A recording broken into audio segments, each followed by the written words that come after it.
আজ আমি আমার লাইফের একটা বড় পার্ট তোমাদের সাথে শেয়ার করব।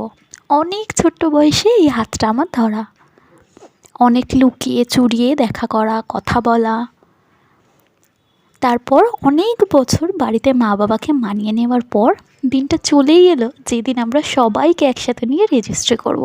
বুঝতেই পারলাম না 10টা বছর কী করে কাটিয়ে ফেললাম।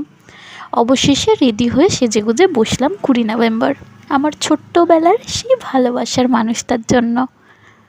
রেজিস্ট্রির সেই মুহূর্ত যখন আমরা লিগালি দুজনে হাজবেন্ড আর ওয়াইফ হলাম, মনের মধ্যে তখন একটা আলাদাই ফিলিংস দুজনার। কি হচ্ছে, কি করছি, কিছুই বুঝছি না। তবে হ্যাঁ, অনেক প্রবলেম পেরিয়ে আমরা সবাইকে মানিয়ে একসাথে হলাম, দুজনে দুজনের হাত আরও শক্ত করে ধরলাম।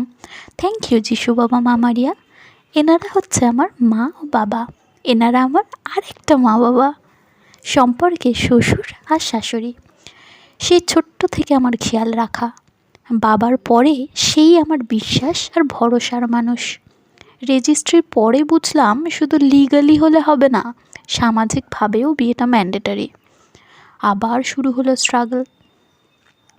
দুজনের সামাজিক নিয়ম এক নয় যে, ও হিন্দু আমি খ্রিস্টান, পুরো নিয়মই আলাদা।